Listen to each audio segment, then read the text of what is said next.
إن الحمد لله نحمده ونستعينه ونستغفره ونؤمن به ونتوكل عليه ونعوذ بالله من شرور أنفسنا ومن سيئات أعمالنا من يهده الله فلا مضل له ومن يضلل فلا هادي له وأشهد أن لا إله إلا الله وحده لا شريك له وأشهد أن محمدا عبده ورسوله أما بعد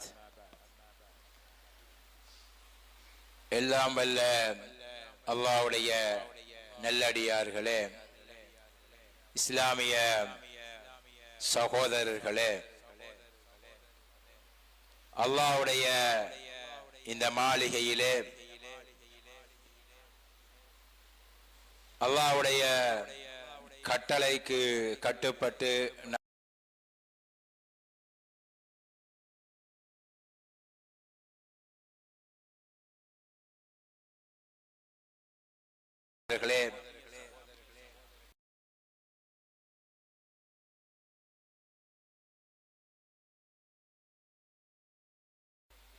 நிகழ்த்தப்படுகின்ற உரை மூலம் நானும் நீங்களும் பயன்பெற வேண்டும் என்றிருந்தாலும் சரி, எம்முடைய வாழ்க்கையின்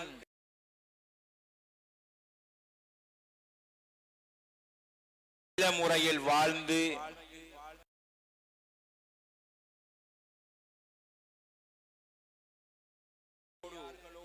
சேர்த்து எழுப்பப்பட்டு எம்முடைய முடிவுகள் நல்லதாக அமைந்து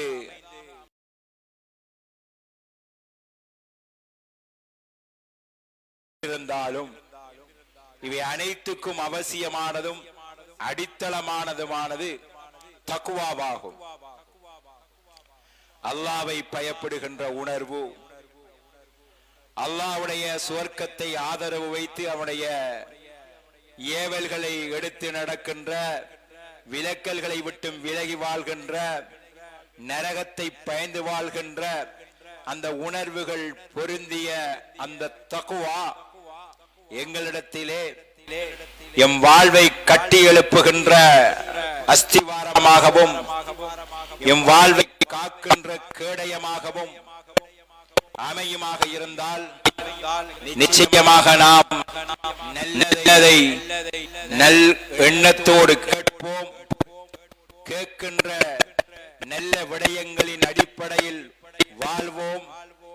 மௌத்தாகின்ற போது அல்லாஹ்வுக்கு கட்டுப்பட்ட முஸ்லிமாக மௌத்தாகுவோம். கபறுகளிலே கேள்வி கணக்கு கேட்கப்படுகின்ற போது அல்லாஹ்வுடைய உதவியால் அவன் விரும்புகின்ற நல்ல பதில்களை சொல்லுவோம். நாளை மறுமையிலே மஹ்ஷர் வழியிலே அரசுடைய நிழல் பெற்று ஹவுலுல் கௌதரிலே நீரருந்தும் பாக்கியம் பெற்று சுவர்க்க சோலையில் சுகமாக புகுந்து வாழும் பாக்கியம் பெற்றவர்களாக மாறுவோம், மாற வேண்டும் என்கின்ற அந்த எண்ணத்தோடும் அவாவோடும் நாம் வாழ வேண்டும். அப்படி வாழ்வதற்கு நமக்கு தக்வாவை ஒரு கேடயமாகவும் ஒரு அஸ்திவாரமாகவும் கொள்ள வேண்டும் என்று இந்த சந்தர்ப்பத்தில் எனக்கும் உங்களுக்கும் நினைவூட்டியவனாக, தக்வா என்பதை நினைவூட்டுதல் என்பது ஒரு சடங்கோ சம்பிரதாயமோ அல்ல. அது எம் வாழ்வின் உயிரோட்டத்துக்கு உதவும் இரத்தத்தை போன்றாகும். இரத்தமில்லா மனிதன் வெறும் சதைப்பிண்டமாக மாறிவிடுவது போன்று தக்வா உணர்வில்லாத மனிதன் உப்புச்சப்பில்லாத ஒரு வாழ்வை வாழ்ந்து இம்மையையும் இழந்து மர்மையையும் இழந்து கை சேதப்படுகின்ற பெரும் துப்பாக்கியவானாக மாறுவான் என்கின்ற அடிப்படையில் தன் உபதேசங்களின் போதெல்லாம் பெருமானார் அவர்கள் பெரும்பாலும் உணர்த்திய ஒரு விடயம்தான் இந்த தக்வாவை பற்றியதாகும். அது உயிரோட்டமாக இருக்கின்ற மனிதர்கள் உயிருள்ள நல்ல ஜீவன்களாக நல்ல உணர்வுள்ள நல்ல மனிதர்களாக வாழ்வார்கள். அதன் அடிப்படையில் மரணிப்பார்கள். அதன் அடிப்படையில் அவர்கள் பெறக்கூடிய நல்ல பலாபலங்களை மௌத்துக்கு பின்னால் பெறுவார்கள். எனவே அப்படி நற்பயன் பெறக்கூடிய நல்லடியார்களாக வாழ்வதற்கு தக்வாவை கேடயமாக எம் அடித்தளமாக வாழ்வில் எடுத்து நடப்பதற்கு நாம் முயல வேண்டும்.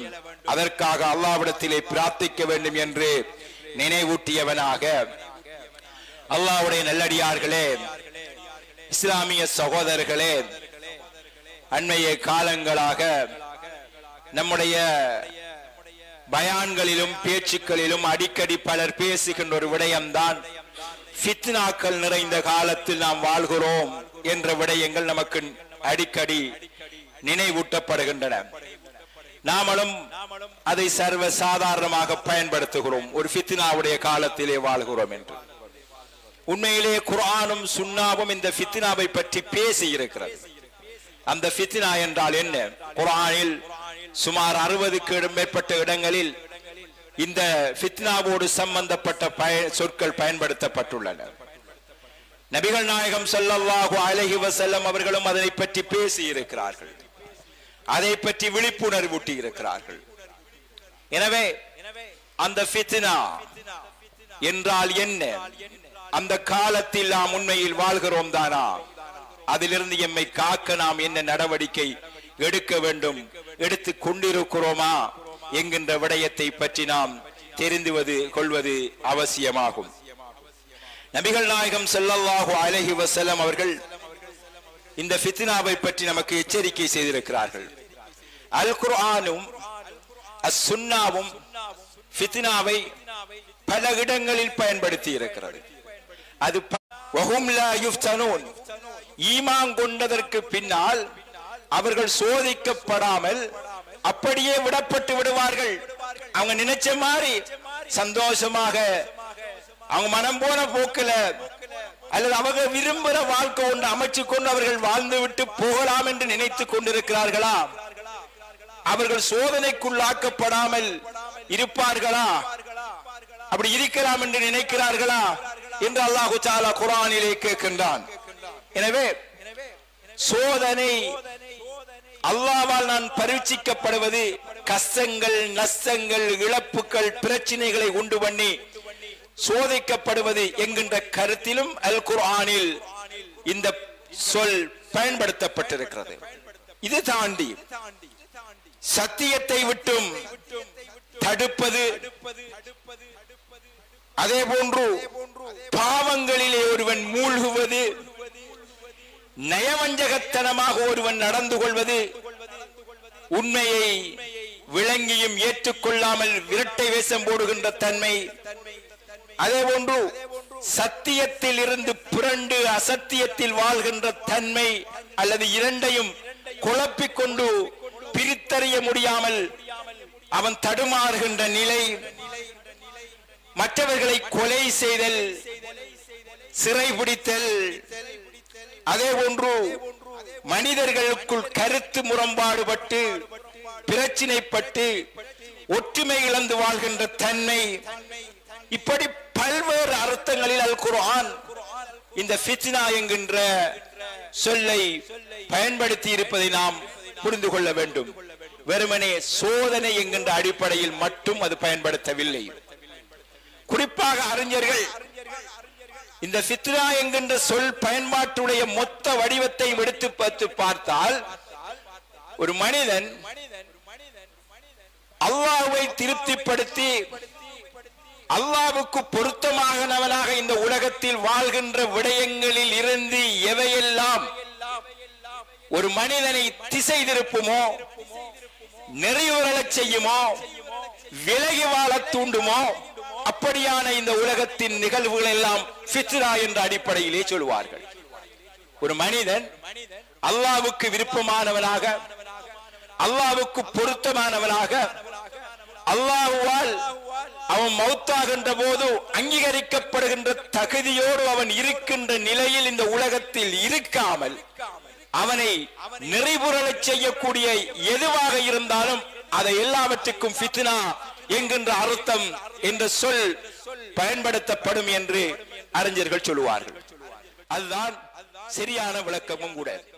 மனிதனை இறைவன் என்ன நோக்கத்திற்காக படைத்தானோ அந்த நோக்கத்தில் வாழாமல் அவனை புரட்டுகின்ற, நெறிபிரளச் செய்கின்ற, திசை திருப்பி விடுகின்ற அத்தனையும் மனிதனுக்கு ஃபித்னாதான். இந்த ஃபித்னாவுக்குள் மனிதன் மாட்டாமல் இருக்க வேண்டும். இந்த ஃபித்னா இறைவன் சோதனைக்காக வலிந்து ஏற்படுத்துவான். அது பல்வேறு கோணங்களில் வரும்.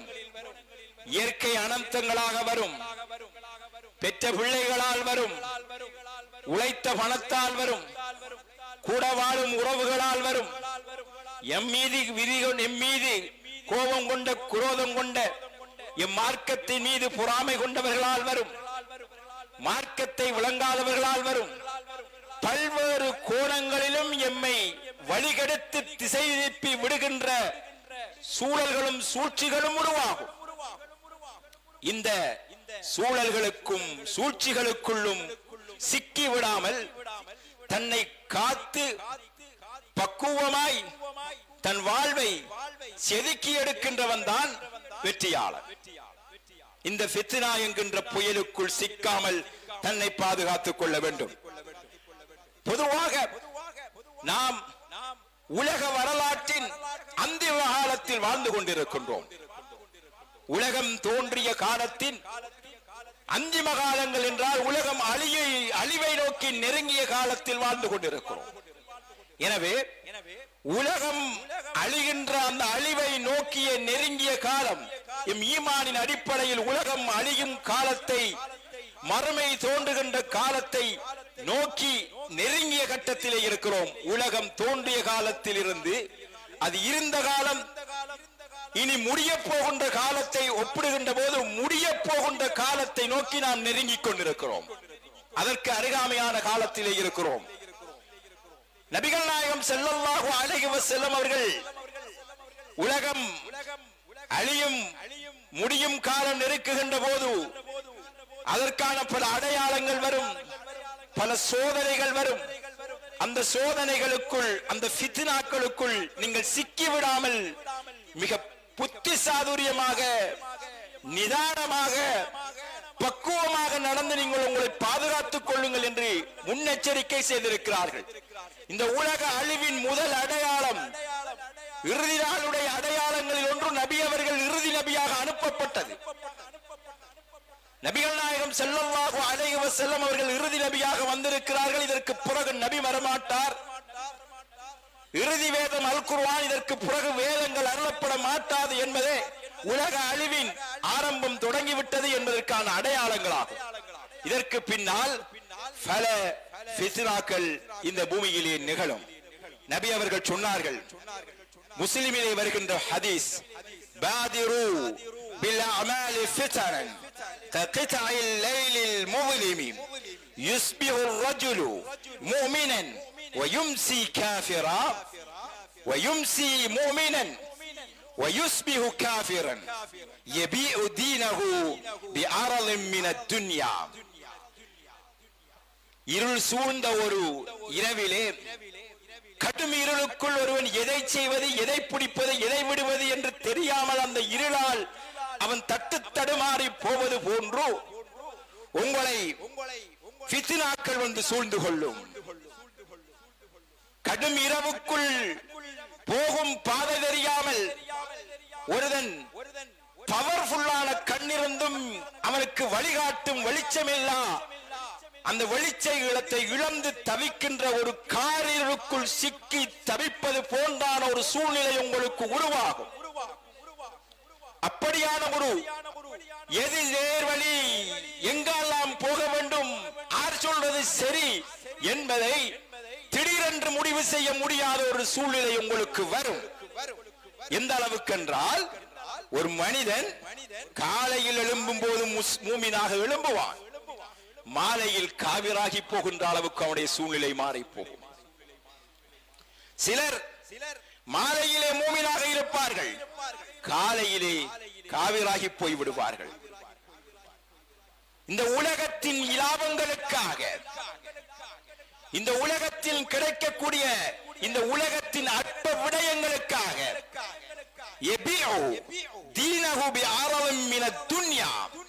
இந்த உலகத்தின் அற்ப லாபங்களுக்காக மார்க்கத்தை விற்பான், மார்க்கத்தை அடமானம் வைப்பான். மார்க்கத்தை அடகு வைத்துவிட்டு இந்த உலகத்தில் ஒரு லாபம் கிடைக்கும், ஒரு சந்தோஷம் கிடைக்கும், மகிழ்ச்சி கிடைக்கும் என்றால் அதற்கு பின்னால் அல்லுண்டு அலைமோதி தெரிகின்ற அளவுக்கு சூழ்நிலை உருவாகும்.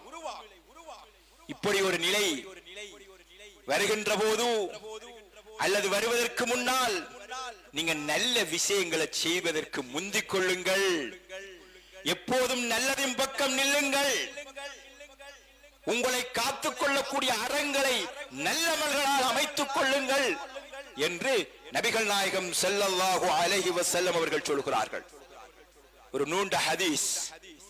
உமர் ரலியல்லாஹு தஆலா அவர்களுடைய சபையில் பல சஹாபாக்கள் இருக்கின்ற போது சஹாபாக்களை பார்த்து நபி உமர் ரலியல்லாஹு தஆலா அவர்கள் கேட்கிறார்கள், ஐயுக்கும் சமிஅ ரசூலுல்லாஹி ஸல்லல்லாஹு அலைஹி வஸல்லம் யذ்குருல் ஃபித்ன, ஃபித்னாக்களை பற்றி நபி அவர்கள் சொன்னபோது உங்களில் செவியற்றவர்கள் யார் இருக்கிறார்கள் என்று நபி அவர்கள் இந்த ஃபித்னாக்களை பற்றி எதிர்காலத்தில் நடக்கக்கூடிய நிகழ்வுகளை பற்றி முன்னறிவிப்பு செய்த போது அங்கே இருந்தவர்கள் அதை செவிமடுத்தவர்கள் உங்களில் யாரும் இருக்கிறதா என்று நபி அவர்கள் கேட்கின்ற போது அங்க இருந்தார்கள் சிலர் நாங்கள் கேட்டோம் என்று சொன்னார்கள்.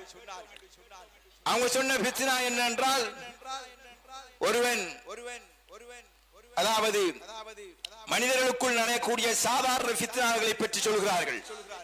அதாவது குடும்பத்தோட அயலவர்களோட ஏற்படக்கூடிய அந்த ஃபித்னாக்கள், அந்த குழப்பங்களை பற்றி சொல்கின்ற போது அது அல்ல. நபி அவர்கள் சொன்னார்களே, ஓர் அலைக்கு பின்னால் மறு அலை விடாமல் தொடர்ச்சியாக அடுக்கடுக்காக அலைகள் வருவது போன்று சமுதாயத்துக்குள் தோன்றுமே அந்த ஃபித்னா. மனிதன் எதிர்நீச்சல் ஓட முடியாத அளவுக்கு கடும் அலை தோன்றும். அந்த கடும் அலைக்கு நின்று பிடிக்க முடியாமல் தடுமாறுகின்ற அந்த அலை போன்று மனித சமுதாயத்துக்கு தோன்றுகின்ற அந்த ஃபித்னாவை பற்றி நான் கேட்கிறேன் என்று சொன்ன போது ஹுதைஃபத்துல் யமானி ரலியல்லாஹு தஆலா அவர்கள் சொன்னார்கள், அதை பத்தி தெரிஞ்சால் நான் இருக்கிறேன் என்று சொன்ன போது நீ அதற்கு பொருத்தமானவர் தான், சொல்லுங்கள் என்று நபிகள் நாயகம் ஸல்லல்லாஹு அலைஹி வஸல்லம் அவர்கள் சொன்ன அந்த ஃபித்னாவை பற்றி உமர் ரலியல்லாஹு தஆலா அவர்கள் கேட்டபோது ஹுதைஃபா அவர்கள் சொல்கிறார்கள், நபி அவர்கள் சொன்னார்கள் என்று ஹுதைஃபா சொல்கிறார்கள், துரல் ஃபித்னு அலல் குலூபி கல் ஹஸீரி ஊதன் ஊதா. பாய் இழைக்கும் போது ஒவ்வொரு பண்ணாக வைத்து எப்படி அடுக்கடுக்காக அவைகள் நிகழுமோ அதுபோன்று மனித உள்ளங்களுக்கு ஃபித்னா தோன்றிக் கொண்டே இருக்கும் என்று நபி அவர்கள் ஃபித்னாவை பற்றி சொன்னார்கள். இப்படி ஒரு நீண்ட ஹதீஸ். சமுதாயம் சத்தியத்திலே நிலைப்பதற்கான சத்திய சோதனைகள் காலம் போக போக கூடிக்கொண்டு வரும் என்கின்ற செய்தியை முன்னறிவிப்பு செய்யக்கூடிய நிறைய ஹதீஸ்கள் இருக்கின்றன. இந்த ஹதீஸ்களின் பல வடிவங்கள் இருக்கிறது. சில விடயங்கள் சிலர் பாவங்களை செய்து செய்து அவருடைய உள்ளங்கள் அப்படியே கருத்த உள்ளங்களாக மாறி அவங்க பாவங்கள் செய்தே பழகி பாவ கடலிலே மூழ்கி அதிலிருந்து வெளியேற முடியாமல் போகின்ற அளவுக்கு அவருடைய சூழ்நிலைகள் மாறிவிடும். இப்படி பாவங்கள் தொடர்ச்சியாக செய்யக்கூடிய சூழ்நிலைகள் வரும். மனிதன் நின்று பிடிக்க நிமிர்ந்து நிற்க முடியாத அளவுக்கு சூழ்நிலைகள் உருவாகும் என்கின்ற விடயத்தை சொல்லக்கூடிய நிறைய ஹதீஸ்கள் நபிகள் நாயகம் ஸல்லல்லாஹு அலைஹி வஸல்லம் அவர்களால் முன்னறிவிப்பு செய்வதை நாம் காணக்கூடியதாக இருக்கிறது. அல்லாஹ்வுடைய நல்லடியார்களே, இஸ்லாமிய சகோதரர்களே, இந்த ஃபித்னாக்களை பற்றி நாம் விழிப்போடு இருக்க வேண்டிய தேவை இருக்கிறது. இந்த ஃபித்னாக்கள் பல ஃபித்னாக்கள் இருக்கின்றன. ஒவ்வொன்றையும் பட்டியல் போட முடியாது. பட்டியல் போட முடியாத அளவுக்கு நிறைய நெடிய ஃபித்னாக்கள் இருக்கின்றன. இந்த ஃபித்னாக்களில் இருந்து முஸ்லிம்கள் தன்னை பாதுகாத்துக் கொள்வதற்கான நடைமுறைகளை கையாள வேண்டும் என்று இஸ்லாம் சொல்லித்தந்த அந்த வழிமுறைகளுக்குள் நாம் பயணிக்க வேண்டிய தேவையோடு இருக்கிறோம். சில ஃபித்னாக்களை நபி அவர்கள் அடையாளப்படுத்தியே இருக்கிறார்கள். அதில் ஒன்று ரெண்டை மட்டும் நான் இந்த ஹுத்பாவிலே சமுதாயத்தில் பல்கி பெருகி காணப்படுகின்ற சில ஃபித்னாக்களை மட்டும் நாம் சொல்லலாம். அதில் ஒன்று மனிதர்களுக்குள் ஏற்படுகின்ற ஃபித்னாக்களே ஷிர்க் ஒரு ஃபித்னா. ஃபித்னாக்களில் பாரிய ஃபித்னா ஷிர்க் ஆகும். இந்த ஷிர்க் இந்த பூமியை ஆள வேண்டும் என்று துடிக்கும். இந்த பூமியில் உள்ளவர்கள் எல்லாம் ஷிர்க்கிலேயே தான் வாழ வேண்டும் என்று ஷிர்க்கோடு இருப்பவர்கள் நினைப்பார்கள். அந்த ஷிர்க்கை தலைமையில் கொண்டு அதனை சமுதாயத்திலே நடைமுறைப்படுத்துவதற்காக, முஸ்லிம்களை அதன்பால் ஈடுபடுத்துவதற்காக இந்த உலகத்தில் இல்லாத சதிகள் எல்லாம் நடக்கும். இது ஒரு பெரிய ஃபித்னா என்பதை நாம் விளங்கி வைத்துக் கொள்ள வேண்டும். இரண்டு வழியிலே நடக்கும் என்று அறிஞர்கள் சொல்கிறார்கள். ஒன்று, முஸ்லிம்களை இஸ்லாம் மார்க்கத்தில் இருந்தே வெளியேற்றுதல். ஷிர்குன் ஸரீஹ் என்று சொல்வார்கள். திட்ட தெளிவாக அவர்களை குஃப்ருக்கு மாற்றுகின்ற ஷிர்க். இந்த ஷிர்க் சமுதாயத்திலே ஏற்படக்கூடிய வாய்ப்பு இருப்பதை பற்றி அல் குர்ஆனும் சுன்னாவும் நமக்கு சொல்லிக் கொண்டே வருகிறது. இந்த ஷிர்க்குக்குள் மாட்டி விடாமல் இருப்பதற்கான முயற்சிகளை நாம் எடுப்பது எமது கடமையாகும். முஸ்லிம் சமுதாயம் இந்த ஷிர்க்குக்குள் மாட்டிவிடக் கூடாது. அந்த ஷிர்க்குக்குள் மாட்டுவது என்பது முஸ்லிம்கள் மீண்டு வர முடியாத அளவுக்கு அவர்களை ஆக்கிவிடும். வேலைகள் நடப்பதை நாம் காணலாம். அன்பான இஸ்லாமிய சகோதரர்களே, இந்த ஃபித்னாவில் இருந்து முஸ்லிம்களை பாதுகாப்பது நமது கடமையாகும். உங்களுக்கு தெரியும், இஸ்ரேலுடைய மொசாட்டினால் இஸ்லாமிய மார்க்கத்தை படித்து கொடுப்பதற்கென்றே இஸ்லாமிய பல்கலைக்கழகங்கள் நடத்தப்படுகின்றன. இஸ்லாத்தை பற்றி பிழையான புரிதல்களை, பிழையான கற்பிதல்களை விளங்கப்படுத்துவதற்காகவும் கொடுப்பதற்கான நிகழ்வுகளும் நடைபெற்றுக் கொண்டிருக்கின்றன. எனவே இந்த செயல் திட்டங்கள் என்பது முஸ்லிம்களை இஸ்லாத்தை விட்டு வெளியேற்றுவதற்கான ஒரு வடிவமாகும். எனவே இந்த முஸ்லிம் சமுதாயத்தில் ஒரு கூட்டம் தெளிவாக இஸ்லாத்தை விட்டு வெளியேற போகக்கூடிய சூழலை உருவாகும் என்று இஸ்லாம் முன்னறிவிப்பு செய்திருக்கிறது. அந்த முன்னறிவிப்பு உண்மைப்படுகின்ற வகையான உலக வலைப்பின்னர்கள் உருவாக்கப்பட்டுக் கொண்டிருக்கின்றன. அந்த அடிப்படையில் இன்றைய இளைய தலைமுறையர்கள் என்பவர்கள் இஸ்லாம் தெரியாத, இஸ்லாத்தை பற்றி ஆழமாக கற்காத, இஸ்லாமிய நுனிப்புள் மேய்ந்த ஒரு சமூகம் உருவாகி கொண்டிருக்கிறது. கடந்த காலத்தில் உருவானது இன்னும் நாள் போக போக இஸ்லாமிய அறிவும் விழுமியமலும் குறைந்த, அப்படி அறிவிருந்தாலும் குழப்பங்கள் நிறைந்த ஒரு அறிவை கொடுக்கப்படுகின்ற ஒரு சூழல் உருவாகி இருக்கிறது. எனவே முஸ்லிம்களை திட்டமிட்டு இஸ்லாத்தை விட்டு வெளியேற்றுகின்ற சதிகள் சர்வ சாதாரணமாக நடந்து கொண்டிருக்கின்றன. மேற்கு நாடுகளிலே உள்ள பல்கலைக்கழகங்களில் கம்பரேட்டிவ் ரிலிஜன் என்று, முகாரணத்துல் அதியான், மதங்கள் ஒப்புடாய்வு என்ற அடிப்படையில் மதங்கள் பற்றி ஒரு ஒப்பீட்டு பாடம் நடத்தப்படுகின்றன. அந்த பாடங்கள் நடத்துகின்ற பெரும்பெரும் புரொஃபசர்களாக யூதர்களும் நசாராக்களும் இருக்கிறார்கள். அவர்கள் விளங்கப்படுத்துகின்ற கோணம் என்பது இஸ்லாம், இஸ்லாத்தை அறிமுகப்படுத்தின கோணத்தில் இருந்து விலகியதாகவே நிறைய விளக்கங்கள் இருக்கின்றன. ஓரியண்டலிஸ்ட் என்று பேசப்படுகின்ற அல் முஸ்தஷ்ரிகூன், அல் இஸ்திஷ்ராக் என்று சொல்கின்ற கீழத்தேயவாதம், கீழத்தேய நாடுகளிலே உள்ள இஸ்லாமை போன்ற மதங்களை ஆய்வு செய்து அதிலே குறை கண்டு அந்த குறைகளை பெரிய அவர்கள் நினைக்கின்ற பாசையிலே திரிவுபடுத்தலை உட்படுத்தி இஸ்லாம் என்பது ஒரு குறைவான மார்க்கம், அது நவீன காலத்திற்கு பொருத்தமற்ற மார்க்கம் என்று புலம்புகின்ற பொய்யான புனைந்துரைகளை வழங்குகின்ற வேலைகள் ஒரு பக்கம் நடந்து கொண்டிருக்கிறது. இஸ்லாம் என்பது ஒரு அடிப்படைவாத மார்க்கம், இஸ்லாம் என்பது ஒரு பயங்கரவாத மார்க்கம் என்று இஸ்லாத்துக்கு சம்பந்தம் இல்லாத, இஸ்லாம் என்பது சாந்தியையும் சமாதானத்தையும் போதிக்கின்ற, இஸ்லாம் என்பது அனைவரையும் சேர்ந்து நடக்க வேண்டும், சேர்த்து நடக்க வேண்டும் என்று சலாத்தை பரப்புகின்ற அந்த இஸ்லாமிய சாந்தி சமாதானம் என்கின்ற கோட்பாட்டை பொய்ப்பிக்கக்கூடிய பொய்களை மீண்டும் மீண்டும் சொல்லி இஸ்லாத்துக்குள் இருப்பது என்பது நமக்கு ஒரு உளைச்சலை தருகிறது, மன உளைச்சலுக்குரிய மார்க்கம். எனவே இஸ்லாம் என்கின்ற பெயரில் நாம் முஸ்லிமாக அடையாளம் காட்டுவது இந்த உலகத்தில் வாழ்வதற்கு ஆரோக்கியம் அல்ல என்கின்ற ஒரு மன உளைச்சலை கொடுப்பதன் மூலமாக முஸ்லிம்களை இஸ்லாத்திலிருந்து விடுபட்டு போகக்கூடிய ஒரு சூழ்நிலையை உருவாக்குகின்ற ஒரு பெரும் பணி உலகளாவிய ரீதியில் நடந்து கொண்டு வருகிறது.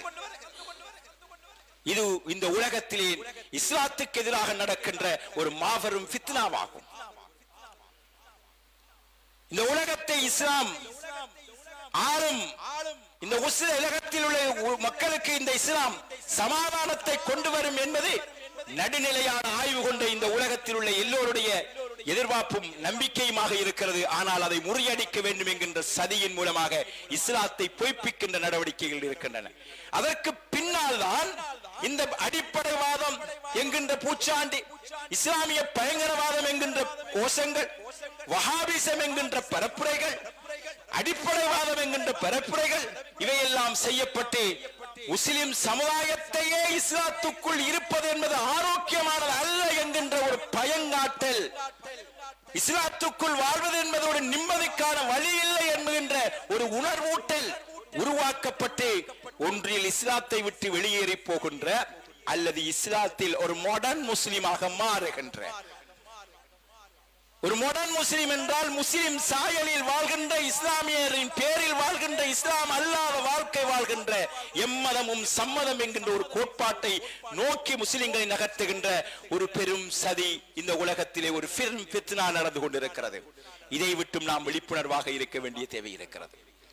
இரண்டாவது, இந்த சமுதாயத்துக்குள் இருக்கின்ற ஃபித்னா சமுதாயங்கள் ஒற்றுமைப்படாமல் இருக்கின்ற ஃபித்னாவாகும். முஸ்லிம்கள் ஒற்றுமைப்படுவதற்கான வழி அல்லாஹ் தஆலா குர்ஆனிலே சொல்லி காட்டுகிறான். இந்த இஸ்லாம் தோன்றிய போது அங்கிருந்த சமூகங்கள் எல்லாம் பிரிந்து சிதறி சின்னாபின்னமாகி வாழ்ந்தார்கள். ஒரு ஒட்டகை தன் நீர்க்குட்டையில் தண்ணீர் குடித்தது என்பதற்காக பல நூறு ஆண்டுகள் போராடி பல தலைகளை கொன்று குவித்தவ ஒரு சமுதாயமாக அந்த சமுதாயம் வாழ்ந்தது. சண்டை, கௌரவ கொலைகள், ஆணவ கொலைகள், தன் குழந்தையே ஆண் பிள்ளை பிறக்கவில்லை என்பதற்காக, பெண் பிள்ளை பிறந்தது என்பதற்காக, பெண் பிள்ளை ஒரு அவமான சின்னம் என்பதற்காக தன் கையாலேயே கொன்று குவித்து பிரித்தெடுத்த ஒரு வரலாறு இருந்த சூழ்நிலையில் தான் மனிதர்களை மதிக்காத, காலிலே மிதிக்கின்ற, அவர்களுடைய உயிர்களை கொல்லுகின்ற, கொள்வதை ஒரு கௌரவமாக பார்க்கின்ற ஒரு காலத்தில் தான் மனிதர்களுக்கு மனிதத்துவத்தை விளங்கப்படுத்தி, மனிதர்கள் யாராக இருந்தாலும் அவருடைய உயிர்கள் மதிக்கப்பட வேண்டும் என்பதையும் விளங்கப்படுத்தி, ஒரு உயிரை கொல்பவன் ஒட்டுமொத்த சமுதாயத்தை கொல்வதற்கு சமன் என்று சொல்லி, ஒரு உயிரை அநியாயமாக கொல்வது என்பது ஒட்டுமொத்த சமுதாயத்தையும் கொல்வதற்கு சமன், ஒரு உயிரை வாழ வைப்பது என்பது ஒட்டுமொத்த சமுதாயத்தையும் வாழ வைப்பதற்கு சமன். எனவே உயிர் பலி, அந்த உயிர் என்பது மனிதன் அல்லாத ஏனைய ஜீவராசிகளுடைய உயிராக இருந்தாலும் அது அநியாயமாக ஒட்டப்படக்கூடாது, ஒரு மரமாக இருந்தாலும் நியாயமான காரணங்கள் இல்லாமல் வெட்டப்படக்கூடாது என்று சமூகத்தையும் சூழலையும் காக்கின்ற ஒரு கொள்கையை இஸ்லாம் சொல்லி அத்தனை பேரையும் ஒரு கொடியின் கீழ் ஒன்றுபடுத்துகின்ற வேலையை இஸ்லாம் செய்தது. இதுதான் இஸ்லாம் அன்று ஒரு பெரும் சக்தியாக பார்த்த மார்க்கம். வஅதஸிமு பிஹபிலில்லாஹி ஜமீஅன் வலா தஃபர்ரகு, நீங்கள் அனைவரும் அல்லாஹ்வுடைய ஹபிலை, அல் குர்ஆனை பலமாக பற்றி பிடித்துக் கொள்ளுங்கள், பிரிந்து விடாதீர்கள் என்று இஸ்லாம் ஓங்கி ஒலித்தது. முஸ்லிம் சமுதாயம் இந்த குர்ஆனை அது இறங்கிய காலத்தில் என்ன அர்த்தத்தில் போதித்ததோ, அது என்ன அடிப்படை அந்த சமுதாயத்துக்கு நடைமுறைப்படுத்தியதோ, நபிகள் நாயகம் ஸல்லல்லாஹு அலைஹி வஸல்லம் அவர்கள் என்ன அடிப்படையில் அந்த சமுதாயத்துக்கு அந்த அல் குர்ஆனை தன்னுடைய சுன்னா, தன்னுடைய வாழ்வியல் வழிமுறையின் மூலம் விளங்கப்படுத்தி காட்டினார்களோ, அந்த அடிப்படையில் இந்த சமுதாயம் விளங்கி நடைமுறைப்படுத்த தொடங்கினால் அந்த சமுதாயம் ஒற்றுமைப்படும். ஒற்றுமைப்பட்டால் முஹம்மது நபி என்கின்ற ஸல்லல்லாஹு அலைஹி வஸல்லம் அவர்கள் தனி மனிதராக தொடங்கி சுமார் ஒரு நூற்றாண்டு காலத்துக்குள் உலகாலும் ஒரு கொள்கையாக இந்த இஸ்லாத்தை மாற்றுகின்ற ஆற்றலை இஸ்லாம் கொடுத்தது. அப்பாசியருடைய ஆட்சி காலத்தில் ஆசியா, ஐரோப்பா, ஆப்பிரிக்கா என்ற முக்கட்டங்களை இணைத்து ஒரு மாபெரும் ஆட்சியை இஸ்லாம் நிறுவியது. உலகத்தில் இதுவரை தோன்றிய மாபெரும் ஆட்சிகளில் 6வது இடத்திலே அப்பாசிய ஆட்சி இருக்கிறது. அன்று உலகத்தில் தோன்றியிருந்த பெரும் ஆட்சிகளில் ஒரு மாபெரும் வல்லரசாக அதற்கு ஈடான ஒரு ஆட்சி அப்பாசிய ஆட்சி காலத்தில் இருந்த அந்த ஆட்சியை தவிர ஒரு ஆட்சி இருக்கவில்லை. இது முஸ்லிம்களுடைய குர்ஆனின் அடிப்படையில் ஒன்றிணைந்ததின் அடிப்படையில் ஏற்பட்ட விளைவாகும். இந்த ஒற்றுமையை குலைக்கின்ற சதிகள் நடக்கின்றன.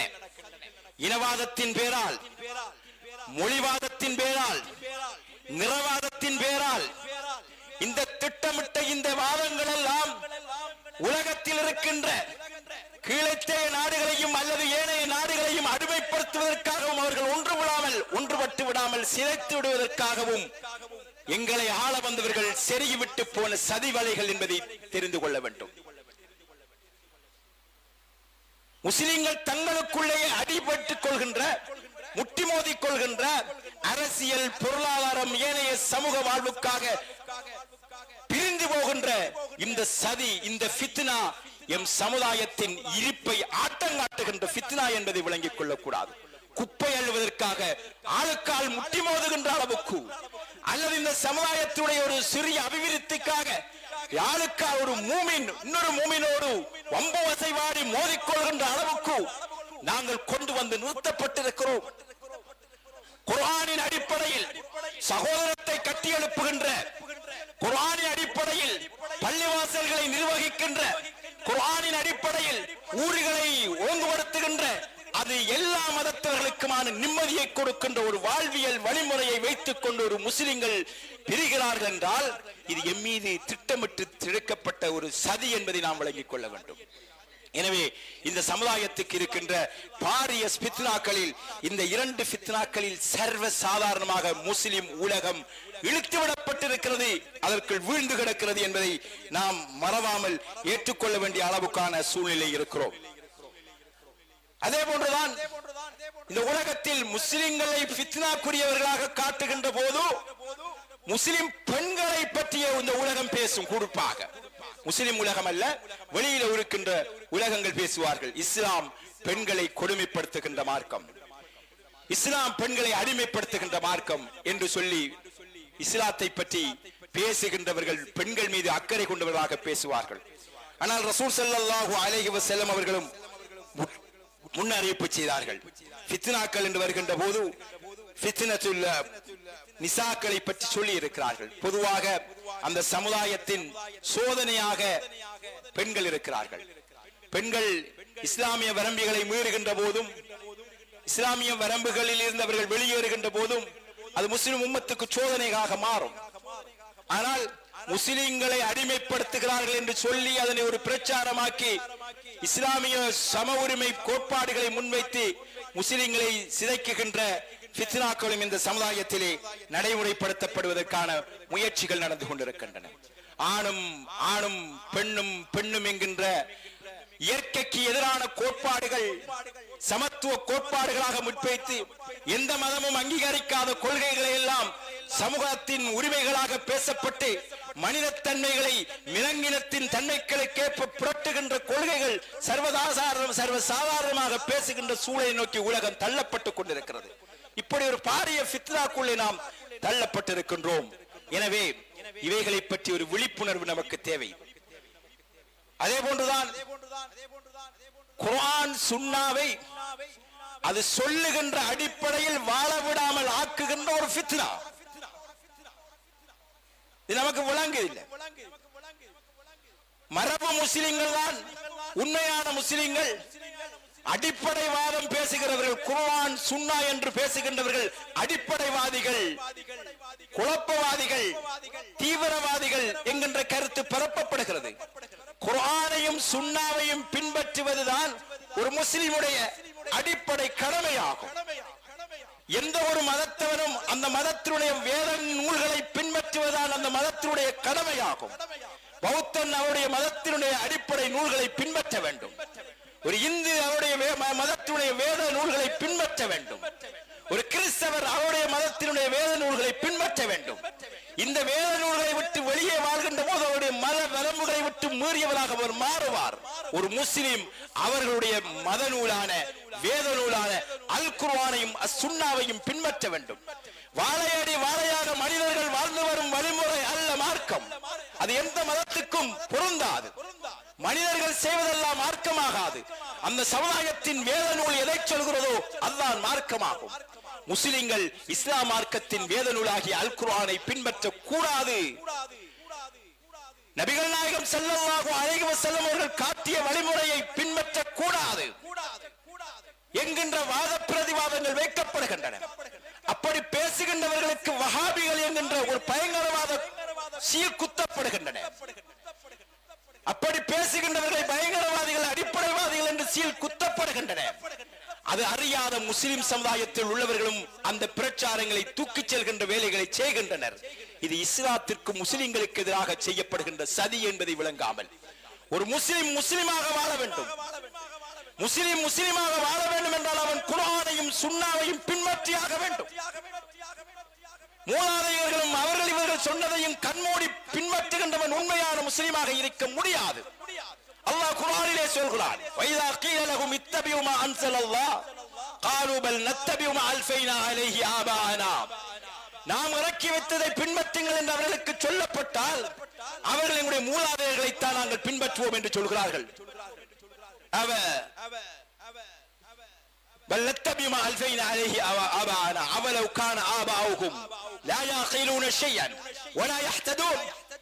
அவருடைய மூதாதையர்கள் அல்லாஹ் நேர்வழி நாடாத நல்லறிவு பெறாத நிலையில் அவர்கள் சில தவறுகளை செய்திருந்தாலும் நீங்களும் அதை அப்படியே செய்ய போகிறீர்களா என்று அல்லாஹ் கேட்கிறான். எனவே வாழையடி வாழையாக என்ற அர்த்தத்தில் நான் கண்ணால் கண்டதையும் கேட்டதை எல்லாம் செய்வதல்ல இஸ்லாம். இஸ்லாம் என்பது அல் குர்ஆன் சுன்னாவின் அடிப்படையில் வாழ்வது. அப்படி வாழ்ந்தால் நாம் ஒரு சமூகமாக நல்ல ஒற்றுமையான சமூகமாக மாறுவோம். அப்படி மாறக்கூடாது என்று இந்த உலகம் எதிர்பார்க்கிறது. அதன் மூலமாக எதிர்பார்க்கக்கூடிய இந்த உலக அமைதி வந்துவிடக் கூடாது என்று ஆயுத வியாபாரிகள் எதிர்பார்க்கிறார்கள். இந்த உலகம் எப்போதும் ஃபித்னாவோடும் இந்த உலகம் எப்போதும் குழப்பத்தோடு இருக்க வேண்டும் என்று இந்த உலகத்தில் உள்ள இந்த உலகத்தை ஆள நினைக்கின்றவர்கள், ஆட்டி படைக்க நினைக்கின்றவர்கள் நினைக்கிறார்கள். இதை புரிந்து கொள்ளக்கூடியவர்களாக உலகத்திலே எல்லா மதத்தில் உள்ளவர்களும் இதை புரிந்து கொள்கிறார்கள். நாம் யாரால் மேய்க்கப்படுகிறோம் என்பதை புரிந்து கொண்டு தன் மத விழுமியங்களுக்குள் மீளவும் வாழவும் யோசிக்கிறார்கள். முஸ்லிம்களாகிய நாம் எம் மார்க்கத்தின் அடிப்படையில் வாழவும் எம் மார்க்கத்தின் விழுமியங்களை பேணவும் மார்க்கத்தை படிக்கவும் உட்பட வேண்டும். எங்களுக்கு எதிராக வீசப்படுகின்ற மலைகளுக்குள் சிக்கி சீரழிந்து விடக் கூடாது என்பதில் நாம் மிகவும் விழிப்பாக இருக்க வேண்டும் என்பதை நாம் புரிந்து கொள்வது எமது கடமையாகும்.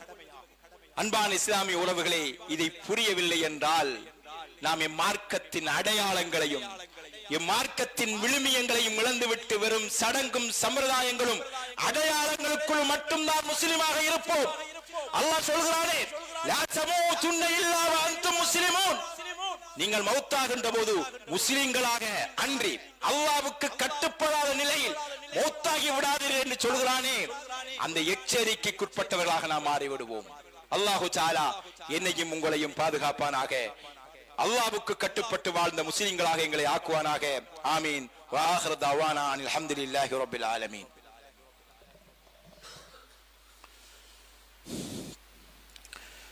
அல்ஹம்துலில்லாஹ் வஸ்ஸலாத்து வஸ்ஸலாமு அலா ரசூலில்லாஹ். அம்மா பஅத்.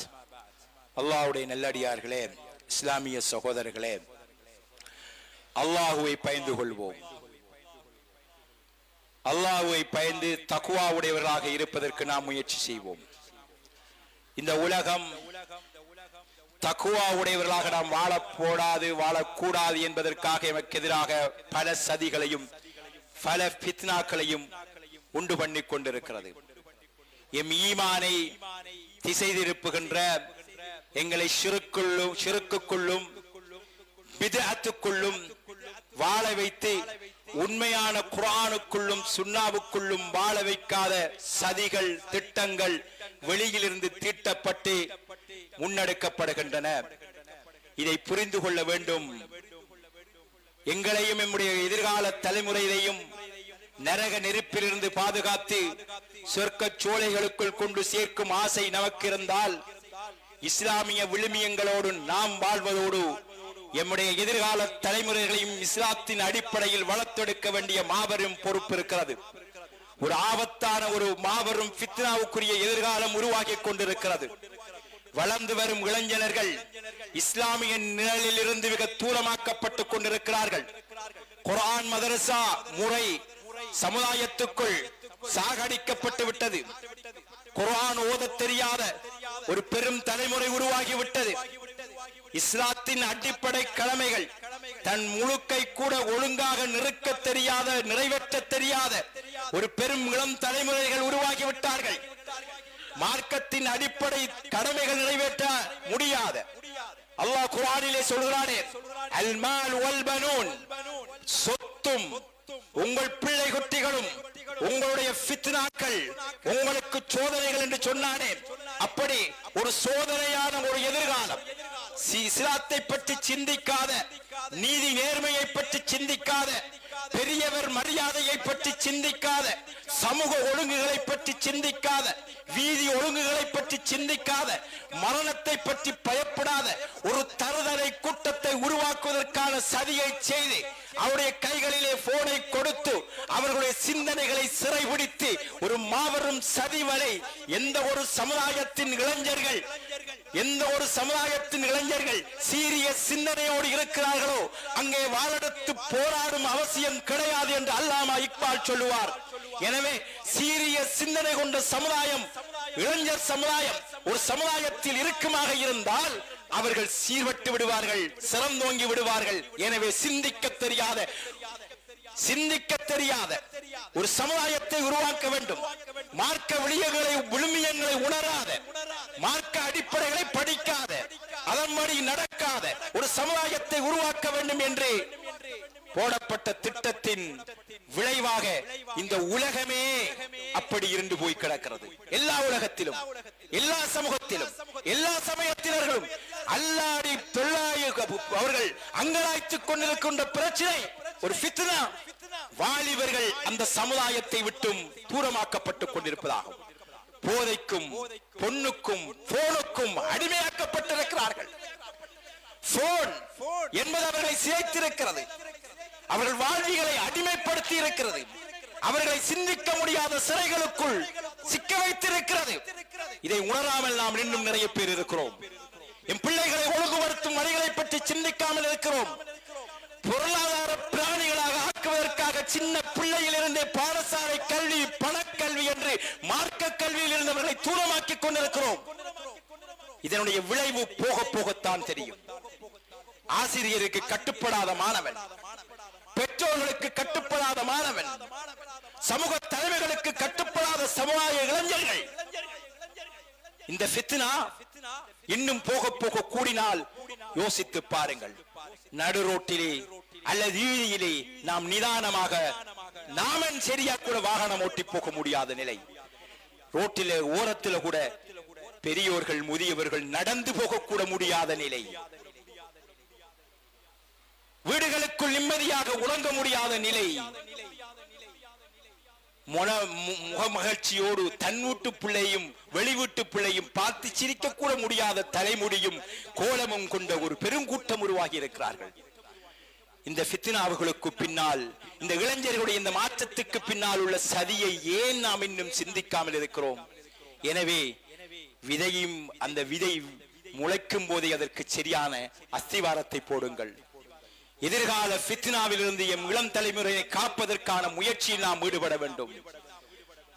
அல்லாஹு தஆலா அதற்கு ஒவ்வொருவருக்கும் அருள் புரிய வேண்டும். வ ஆகிரு தஅவானா அல்ஹம்துலில்லாஹி ரப்பில் ஆலமீன். அகிமிஸ் ஸலாம்.